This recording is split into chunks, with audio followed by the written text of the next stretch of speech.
چھٹی ہوتی ہے اس کے فوراً بعد جون کی 10-11 تاریخ سے بھی پھر سال کا آغاز ہو جاتا ہے۔ ایسے موقع سے کوشش یہ ہونی چاہیے کہ ان چھٹیوں میں جو کمی کوتاہی ہم سے ہوتی ہے اس کو ہم کیسے پورا کریں۔ خاص طور سے ذمہ دار حضرات کو اس کی فکر کرنی چاہیے۔ بچوں کی تعلیم کو لے کر سال بھر دنیاوی تعلیم کی کوشش ہم کرتے ہیں، پورا سال بچے کو دنیاوی تعلیم میں ہی لگا کے رکھتے ہیں۔ روزانہ اسکول لے جانا، پھر اسکول سے لانا، اس کا ہوم ورک دیکھنا، اس کے ٹیوشن کا ٹائم ہوا تو لے جانا، پھر اس کو لے کر آنا، اس کے کھیلنے کا ٹائم ہے، پھر بچے کو سونے کا وقت ہے، اور اس کو اسکول کا بیگ ہے، کتابیں ہیں، ہر چیز کی فکر دنیاوی اعتبار سے جو کرنی چاہیے ہم میں سے ہر شخص کرتا ہے، چاہے اس کے پاس پیسے ہو، چاہے اس کے پاس پیسے نہ بھی ہو، وہ قرض لے گا، کسی سے بدل مانگ لے گا، یا کہیں کام کرنے والا ہے تو 1 مہینے کی تنخواہ پہلے ہی لے لے گا، کچھ بھی کرتا ہے مگر بچے کو اعلیٰ تعلیم دلانے کے لیے بہترین اسکول کا انتخاب کرنے کے لیے پیچھے نہیں رہتا۔ یقیناً ہر باپ کو ایسے ہی ہونا چاہیے، کیونکہ بحیثیت باپ اس کی ذمہ داری ہوتی ہے کہ اپنے بچے کو بہترین مستقبل عطا کرے۔ میرے بھائیوں، جہاں ہم سال بھر دنیاوی تعلیم کے لیے اور دنیاوی مقام دلانے کے لیے اور دنیاوی چیزوں سے بچے کو واقف کرانے کے لیے اتنی محنت کرتے ہیں، وہیں ہماری آپ سے یہ گزارش ہوتی ہے کہ یہ جو سمر کی چھٹیاں ہیں، 40 دن کی چھٹیوں میں اپنے بچوں کو دینی تعلیم کی بھی فکر دلائے، بچوں کو دینی تعلیم کا بھی احساس دلائے۔ یاد رکھیں، جہاں پر دینی تعلیم نہیں ہوتی ہے اور جہاں پر دین نہیں ہوتا، جہاں پر اللہ کے کلام کا علم نہیں ہوتا، ایسا گھر اور ایسے بچے دنیا میں قابل ہونے کے باوجود بھی قابل نہیں سمجھے جاتے، وہ لائق ہونے کے باوجود بھی لائق نہیں سمجھے جاتے، وہ صلاحیت کے باوجود بھی اچھے انسان نہیں جانے جاتے۔ یہ بات سب پر واضح ہے کہ اخلاق اگر آتے ہیں، انسانیت اگر ملتی ہے، بندے کو بڑے اور چھوٹے کا ادب احترام معلوم ہوتا ہے اور دنیا کے اندر عزت والا ہونا ہے، تو اس کے لیے ضروری ہے کہ وہ دینی تعلیم حاصل کرے۔ محض دنیاوی تعلیم سے یہ چیزیں نہیں آتی۔ دنیاوی تعلیم سے ڈگری مل سکتی ہے، دنیاوی تعلیم سے وہ ایک مالدار رئیس اور خوب کمانے والا بن سکتا ہے، دنیاوی تعلیم سے وہ ڈاکٹر، انجینئر، پروفیسر بن سکتا ہے، بڑے عہدے والا، بڑے رتبے والا بن سکتا ہے۔ دنیاوی تعلیم حاصل کرنے کے ساتھ ساتھ وہ بہترین سے بہترین مقام اپنا پا سکتا ہے، مگر اخلاق آنے کے لیے، مگر انسانیت آنے کے لیے، بڑوں کا ادب آنے کے لیے، چھوٹوں پر شفقت آنے کے لیے، دل کے اندر عاجزی، تواضع پیدا ہونے کے لیے، اللہ کی نظر میں بحیثیت بندہ کی بہترین بندگی کرنے کے لیے اگر ضرورت پڑتی ہے تو وہ دینی تعلیم کی پڑتی ہے۔ یہی وجہ ہے کہ ہم نے کتنوں کو ایسا کہتے ہوئے سنا کہ گھر میں جب تک بچہ تھا، گھر میں جب تک بچی تھی، یہ لوگ سلام بھی کرتے تھے، یہ لوگ آواز سے بات بھی کرتے تھے، اور یہ لوگ خاموشی سے اپنے کام کیا کرتے تھے، ماں باپ کے سامنے پیر پہ پیر ڈال کر نہیں بیٹھتے تھے، نیچے بٹھا کر خود اوپر نہیں بیٹھتے تھے، مگر جیسے ہی بچہ اسکول جانے لگا، جیسے ہی 7 کلاس اور 8 کلاس اور 9 کلاس میں پہنچ گیا، یہ اتنا بول رہا ہے کہ باپ کی غلطیاں دیکھ رہا ہے۔ کون بول رہا ہے؟ بولنے والا باپ پیچھے، وہ خود آ کر کے شکایت کرتا ہے کہ بچہ جب سے اسکول گیا وہ باپ کو دیکھ رہا، کب اٹھ رہا ہے، کب سو رہا ہے، کب جاگ رہا ہے۔ 1 سے 2 مرتبہ باپ نے اس کو اس کے ہوم ورک کی طرف توجہ دلائی اور اس کے پڑھنے لکھنے کی طرف توجہ دلائی، تو وہ باپ کو ہی بولنے لگا کہ ابا آپ کب سوتے ہیں، آپ کب اٹھتے ہیں، آپ کب جاتے ہیں۔ ماں نے اگر ڈانٹ دیا تو ماں کو آنکھیں دکھائی جا رہی ہے۔ یہ وہی اسکولی بچے ہیں جن کے لیے آپ نے پوری زندگی صرف کر دی، محنتیں کی اور ہزاروں نے لاکھوں روپیہ ڈال کر کے آپ نے ان کو پڑھایا، اور نتیجے میں آپ کو کڑوی کسیلی باتیں خود اپنے ہی اولاد سے سننے کو ملی۔ UKG LKG نرسری میں آپ بچے کو ایڈمیشن کرائیے، بھائی 30,000 50,000 1 لاکھ 1.5 لاکھ 2 لاکھ تک اسکول والے وصول کر رہے ہیں، اور ماں باپ ہے کہ محنت کرتے ہیں، کچھ بھی کر رہے ہیں۔ 1.5 لاکھ روپے جن کے UKG LKG کا جو بچہ ہوتا ہے وہ صحیح سے بول بھی نہیں سکتا، صحیح سے سمجھ بھی نہیں سکتا، باوجود اس کے 1.5 2 لاکھ روپے ڈال کر کے ایڈمیشن کروائے جاتے ہیں۔ اور 10 کلاس میں آ گیا تو پوچھو ہی نہیں، ہر مہینہ 8 سے 10,000 روپیہ بچے کے لیے رکھ دینا ہے، ہر مہینہ۔ سوچنے کی کوئی گنجائش نہیں ہے۔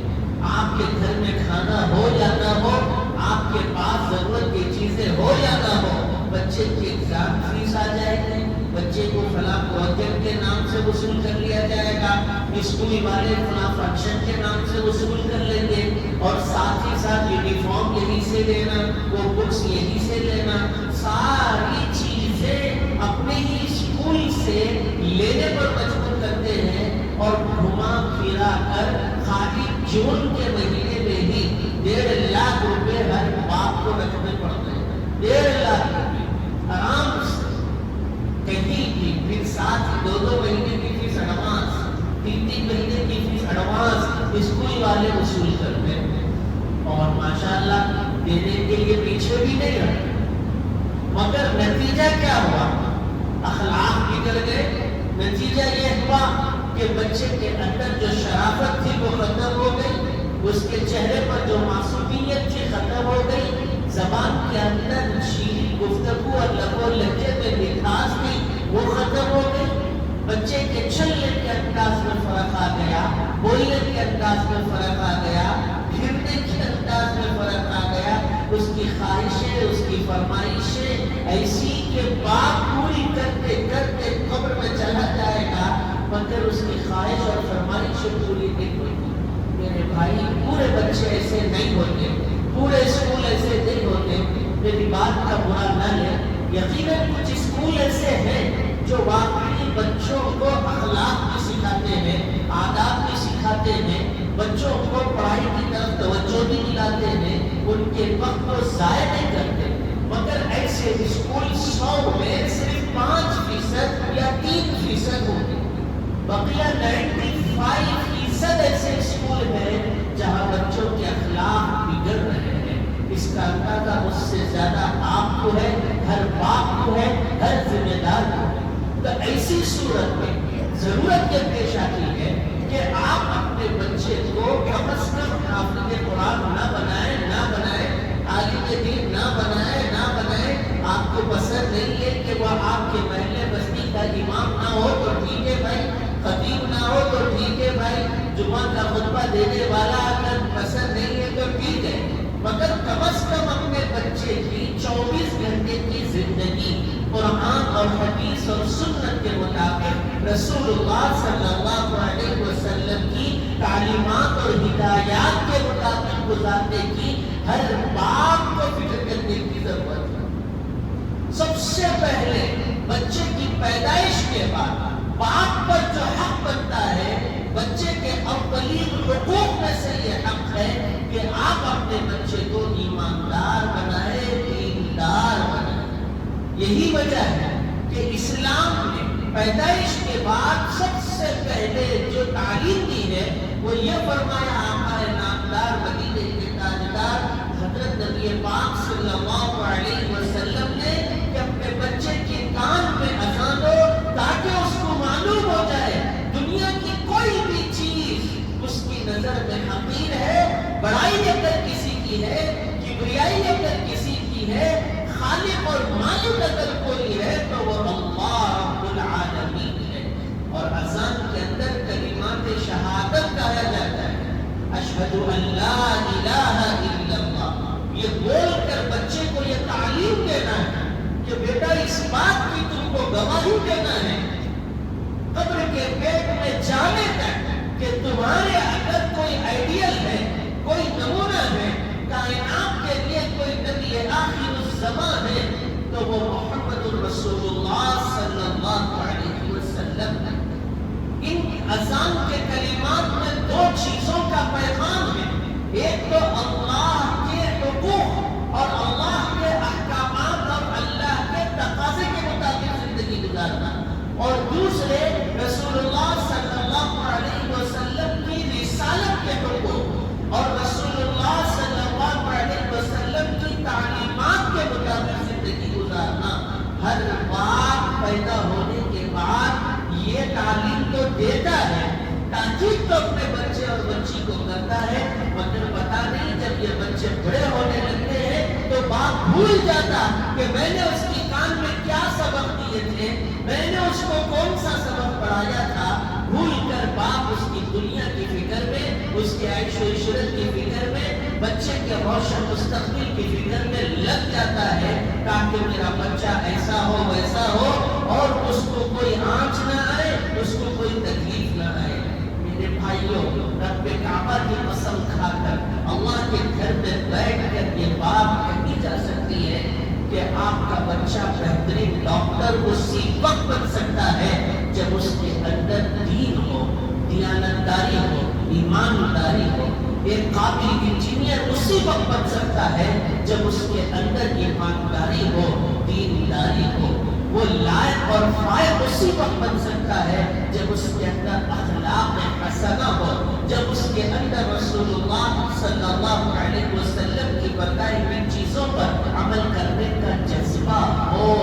ورنہ تو کتنے ڈاکٹرز کو ہم نے دیکھا، کتنے انجینئرز کو ہم نے دیکھا کہ جب باپ بڑھاپے میں پہنچ جاتا ہے، اس کی ہڈیاں کھلنے لگتی ہے، اس کے کالے بال سفید ہونے لگتے ہیں، اس کی آنکھوں کی بینائی مدھم پڑ جاتی ہے اور اس کے کانوں کی قوت سماعت کمزور پڑ جاتی ہے، تو یہی ڈاکٹر بیٹا، یہی انجینئر بیٹا، یہی پروفیسر بیٹا، یہی جو گورنمنٹ جاب کرنے والا بیٹا بوڑھے ماں باپ کو اٹھا کر کے اولڈ ایج ہوم میں پھینک کر آتا ہے جہاں کوئی پرسان حال نہیں، خود اس ماں باپ کی نظروں سے دور تو ہوتا، اپنی اولاد کو بھی دور کرتا ہے۔ وہ معصوم بچے جن کو دیکھنے کے لیے ماں باپ کی آنکھیں ترس جاتی ہے۔ بھائیوں، افسوس کے ساتھ کہنا پڑتا ہے کتنے واقعات اور کتنے قصے روزانہ اخبارات کی سرخیاں بن کر یہ چھپ رہی ہے کہ بوڑھے ماں باپ کو اولڈ ایج ہوم میں پھینک دیا اور وہ مر بھی گیا، پلٹ کر کے بیٹا آنے کی جرات نہیں کر رہا، دور سے ہی یہ کہہ رہا ہے کہ بھائی جو بھی یہ کر دو، جتنا ہوا بول دو، دے دیں گے 50,000 30,000 25,000۔ اب وہ بیچارے رکھتے کیا کرتے، میت ہے، مردہ ہے، لے جا کر کے دفنا رہے اور ان کے اکاؤنٹ میں 50,000 1 لاکھ روپیہ ڈال دیا۔ پھر کون ہے؟ یہ وہ بیٹا ہے جس کے UKGL کے لیے آپ نے 1.5 لاکھ روپے لوگوں سے بھیک مانگ کر کے اس کو پڑھایا اور وہ ڈاکٹر بنا، قابل بنا، امریکہ گیا، US گیا، انگلینڈ گیا، لندن گیا، کہاں گیا، سب کا ہو گیا، مگر اپنے باپ کا نہیں ہوا۔ انگلینڈ والوں کا ہو گیا، لندن والوں کا ہو گیا، امریکہ والوں کا ہو گیا، مگر اپنے بوڑھے ماں باپ کا نہیں۔ کیا فائدہ ایسی اولاد کا جو اپنے آخری حقوق کو بھی پورا نہ کر سکے، آخری رسومات کو بھی پورا نہ کر سکے۔ مجھ سے کتنوں نے یہ کہا کہ بھائی بخاری شریف کی اسکول دے، کتنوں نے کہا کہ قرآن صحیح ہے، سچا ہے، کیسے ماننا؟ ایسے قابل لوگ ہیں جو اپنے وقت کے بڑے بڑے پروفیسر ہیں، وہ ان کا کہنا یہ ہے کہ یہ بخاری شریف کامل تھی، کیا رہتے حدیث کس کو بولتے؟ یہ سوالات بھائیوں افسوس کا مقام ہے۔ آپ جس کے پیچھے محنت کر رہے ہیں وہ چیز آپ کو ساتھ آنے والی نہیں ہے، وہ چیز وہ اولاد آپ کے قبر کے اندر روشنی کا سامان کرنے والی نہیں ہے۔ قبر میں اور حشر میں آپ سے آپ کی اولاد کے بارے میں یہ سوال نہیں ہوگا کہ آپ نے اپنے بچے کو ڈاکٹر بنایا تھا یا نہیں بنایا، یہ نہیں ہوگا کہ بڑے انٹرنیشنل اسکول میں اس کو تعلیم دی تھی یا نہیں دی تھی، یہ نہیں ہوگا سوال اللہ یہ نہیں پوچھیں گے کہ اس کو قابل انجینئر بنایا تھا یا نہیں بنایا، اللہ پوچھیں گے کہ آپ نے اپنے بچے کو دیندار بنایا یا نہیں بنایا، اس کو نمازی بنایا یا نہیں بنایا، اس کے ایمان کی فکر کی یا نہیں کی، اس کی 24 گھنٹے کی زندگی کے اعمال سنت کے مطابق گزارنے پر اس کو آمادہ کیا یا نہیں کیا، یہ آپ سے سوالات ہوں اور یہ آپ سے پوچھا جائے۔ اسی لیے بھائیوں یہ جو صبر کا موقع ہے یہ بہترین موقع ہے، اور ان 40 دنوں میں، ان چھٹیوں کے دنوں میں اپنے بچوں کی دین کی فکر کریں، ان کی تعلیم کی فکر کریں، ان کو معلوم ہو جائے کہ دنیا کے اندر اور دنیا سے جانے کے بعد قبر کی دنیا میں، حشر کی دنیا میں، اللہ کے پاس پہنچنے کے بعد بھی اگر کوئی تعلیم ساتھ دینے والی ہے، اگر کوئی علم ان کو روشنی کا سامان مہیا کرنے والا ہے تو وہ دینی تعلیم ہے، وہ قرآن اور حدیث کی تعلیم ہے۔ ایک حافظ قرآن کے بارے میں کیا کہا گیا؟ وہ چلتا پھرتا قرآن ہے، وہ بولتا بھی ہے تو قرآن بولتا ہے، وہ سنتا بھی ہے تو قرآن سنتا ہے، وہ چلتی پھرتی قرآن پاک کی تفسیر اور تشریح۔ اسی لیے حافظ قرآن کی کتنی فضیلتیں اللہ رب العالمین نے اور اللہ کے رسول نے بیان فرمائی، اس کا تصور آپ نہیں کر سکتے۔ بھائیوں قبرستان کے بازو سے بھی اگر کوئی حافظ گزر جاتا ہے تو اس کے گزرنے تک پورے قبرستان میں کسی بھی مردے پر عذاب نہیں ہوتا، عذاب کو روک دیا جاتا ہے۔ اللہ کی نظر میں وہ بڑا مقام حافظ قرآن حشر کا منظر ہوگا، تمام دنیا کے اولین اور آخرین کا اجتماع ہوگا، بڑے بڑے نبی ہوں گے، رسول ہوں گے، آدم سے لے کر نبی پاک صلی اللہ علیہ وسلم تک آنے والے ہر نبی اور رسول اللہ کے سامنے ہوں گے۔ اللہ میزان عدل کو قائم فرمائیں گے، اللہ عرش پر جلوہ افروز ہوں گے،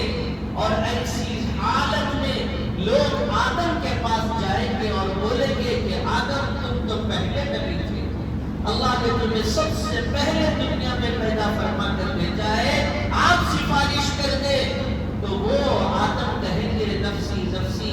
آج تو مجھے اپنی پڑی ہوئی ہے، میں سفارش کا حق نہیں رکھتا۔ حضرت نوح کے پاس جائیں گے، وہ بولیں گے نفسی نفسی، مجھے میری پڑی ہوئی ہے، میں سفارش کا حق نہیں رکھتا۔ ابراہیم خلیل اللہ کے پاس جائیں گے اور عیسیٰ روح اللہ کے پاس جائیں گے، موسیٰ کلیم اللہ کے پاس جائیں گے، اسماعیل ذبیح اللہ کے پاس جائیں گے، حضرت یحییٰ کے پاس، حضرت زکریا کے پاس، حضرت لوط اور صالح اور ہود کے پاس جائیں گے، حضرت یونس، یوسف، ادریس اور اسماعیل کے پاس جائیں گے، اور سارے نبی اور رسول ایک ہی بات کہیں گے کہ ہمیں تو اپنی پڑی ہوئی ہے اور ہمیں سفارش کا کوئی حق نہیں ہے۔ آخر میں سارے نبی پاک صلی اللہ علیہ وسلم کے پاس جائیں گے، میرے نبی کائنات کے امام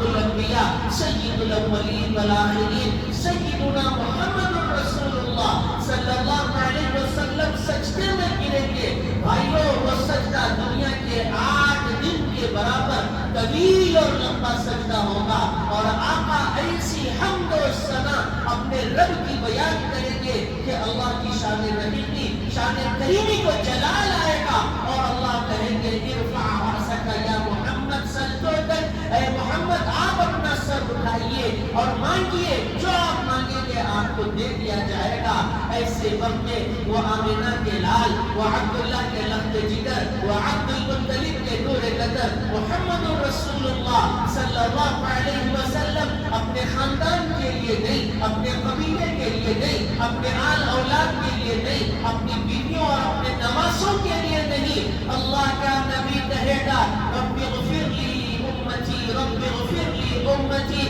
میرے رب میری امت کی مغفرت فرما دیجئے۔ بخاری شریف کی روایت ہے، رائی کے دانے کے برابر جس کے دل میں ایمان ہوگا ایسے بندے کو بھی جہنم سے نکالے اور جنت میں داخل فرمائے۔ آقا صلی اللہ علیہ وسلم سفارش کریں گے، بھائیو حافظ قرآن کے لیے یہ خوشخبری اور بشارت ہے کہ رسول اللہ کے بعد حشر کے اس منظر میں اور حشر کے اس میدان میں میزان عدل کے قائم ہونے کے بعد اگر کسی کو سفارش کا حق ہے تو وہ قرآن کریم کا حافظ ہے، قرآن کریم کا حافظ ہے۔ حافظ قرآن سے کہا جائے گا کہ پڑھتے جاؤ اور اپنے درجات کی بلندی پر کہتے جاؤ۔ کہا جائے گا کہ دنیا میں جس طرح ترتیل سے تو نے قرآن پڑھا اسی ترتیل سے پڑھتا جا، درجے پر درجے چڑھتا جا، جنت کے اعلیٰ مقام پر پہنچتا جا۔ وہ حافظ قرآن کہے گا کہ میں اپنے والدین کو لیے بغیر جنت میں نہیں جاؤں گا، میں اپنے فلاں بھائی کو لیے بغیر جنت میں نہیں جاؤں گا، میں اپنی بہن کو لیے بغیر جنت میں نہیں جاؤں گا۔ میرے بھائیوں، حافظ قرآن کی اس سفارش پر اللہ اس نے جن کا نام لیا ہوگا ان سب کو اس کے ساتھ جنت میں داخل کر دیا ہوگا جبکہ جہنم میں جانے کا فیصلہ ہو چکا ہے۔ یہ مقام ہے، اسی لیے کہا گیا کہ علماء نبیوں کے وارث ہے، مسجد کا امام نائب رسول ہے، حافظ قرآن نائب رسول ہے۔ اللہ کے نبی نے ان کی بخشش کے لیے دعائیں کی، ان کی مغفرت کے لیے پیغمبر اسلام نے دعائیں کی ہے، حدیثیں موجود ہیں، کتابیں موجود ہیں پر اس کے باوجود بھی دینی تعلیم کا شوق ختم ہے، قرآن سیکھنے سکھانے کا مشغلہ ختم ہے، حدیثوں کو سننے سنانے کا مشغلہ ختم ہے، درس قرآن کی مجلسیں ہیں مگر اس میں سننے والا کوئی نہیں، اور حافظ قرآن پڑھانے والے موجود ہیں، پڑھنے کے لیے بچے موجود نہیں۔ آج مسجدیں ہیں، آج امام ہیں، آج معلمین ہیں، مدرسین ہیں، جگہ جگہ مدارس قائم ہیں، اس کے باوجود بھی ہمارے بچوں کے اندر دینی تعلیم سیکھنے سکھانے کا شوق ختم ہو گیا۔ باپ کو فکر ہوتی ہے منہ دھوئے بغیر، تیار ہوئے بغیر، اپنے چہرے مہرے کو ٹھیک کیے بغیر، اپنے سوٹ بوٹ کو ٹھیک کیے بغیر اپنے بچے کو اٹھا کر اسکول میں بھیج کر آتا ہے جہاں پر اس کو دین نہیں سکھایا جاتا، جہاں پر اس کو اخلاق نہیں بتائے جاتے، جہاں پر ان کو قرآن اور حدیث کی تعلیم نہیں دی جاتی، جہاں پر باپ کو نہیں بتایا جاتا، ماں کو نہیں بتایا جاتا، بھائی کون ہوتے ہیں نہیں بتایا جاتا، بڑے چھوٹے میں کوئی فرق نہیں ہوتا۔ ایسی جگہوں پر اپنے بچوں کو پھینک کر آتا ہے، مگر کسی مدرسے میں داخلے کے لیے، مگر کسی استاذ کے سامنے ہاتھ پکڑ کر یہ نہیں بولتا کہ استاذ جی یہ میرا بچہ آپ کے حوالے ہے۔ جب تک یہ حافظ نہیں بنے گا، جب تک یہ باپ کا فرما بردار نہیں بنے گا، جب تک یہ نماز پڑھنے کا عادی نہیں ہوگا، جب تک یہ قرآن سیکھنے کا عادی نہیں ہوگا، یہ بچہ آپ کے حوالے ہے۔ دنیا تلاش رہی ہے ایسے باپوں کو، دنیا تلاش رہی ہے ایسے باپوں کو، دنیا تلاش رہی ہے ایسی ماؤں کو۔ وہ ایک دور تھا کہ مائیں ویسی تھی، باپ ویسے تھے، تو اللہ نے امت کو بڑے بڑے صحابہ دیے، اللہ نے امت کو بڑے بڑے مفسر قرآن دیے، اللہ نے امت کو امام ربانی محبوب سبحانی حضرت شیخ عبد القادر جیلانی جیسا ولی عطا کیا، حضرت خواجہ معین الدین چشتی جیسا ولی عطا کیا، حضرت خواجہ نظام الدین اولیاء جیسا ولی عطا کیا، خواجہ قطب الدین بختیار کاکی جیسا ولی عطا کیا، حضرت بایزید بستامی جیسا ولی عطا کیا، حضرت یوسفین جیسا ولی عطا کیا، برہن شاہ جیسا ولی عطا کیا، حضرت عبداللہ شاہ صاحب جیسا ولی عطا کیا۔ آج ماں کی فکر ختم، باپوں کی فکر ختم، ذمہ دار اپنی ذمہ داری سے بھاگ رہے اور اپنے سرپرستی سے بھاگ رہے، نتیجے میں بچے بڑے تو ہو جا رہے، قابل تو ہو جا رہے، انٹر پڑھنے والے، ڈگری پڑھنے والے ہو جا رہے، مگر اذان کس طرح دی جاتی ہے معلوم ہے، اذان کس طرح دی جاتی ہے نہیں معلوم ہے، اللہ اکبر بولنا نہیں آ رہا ہے، کلمہ طیبہ لا الہ الا اللہ محمد رسول اللہ پڑھنا آ رہا ہی نہیں، اس کے معنی مطلب کو تو چھوڑ دیجئے بھائیو، ہاتھ اٹھا کر کس طرح تکبیر تحریمہ کے لیے رکعت باندھنا ہے وہ تک نہیں آ رہا ہے، بلکہ افسوس کے ساتھ کہنا پڑتا ہے اپنے مرے ہوئے پاک کی نماز جنازہ تک پڑھنے کی اس کو کوئی بھی فکر نہیں، نہ تو اس کو پڑھنے کا شوق ہے، باپ اندر ہے مسجد کے اور بیٹا باہر ہے، کیا بھائی ہاں پڑھ لو جاؤ، امام صاحب ہے پڑھا لو، یہ اس کا کام ہو گیا۔ اسی لیے یہ سمر کیمپ میں آپ تفریح کا پروگرام نہ بنائیں، آپ گھومنے پھرنے کا پروگرام نہ بنائیں، وہ خاندانوں میں گشت کرنے کا پروگرام نہ بنائیں، 4 دن خالہ کے پاس، 4 دن نانی کے پاس، 8 دن دادی کے پاس، بڑے ابو کنے 2 دن، ان کنے 2 دن، ایسے کر کے یہ 40 دن ختم نہ کریں خدا کے واسطے۔ بہترین موقع ہے،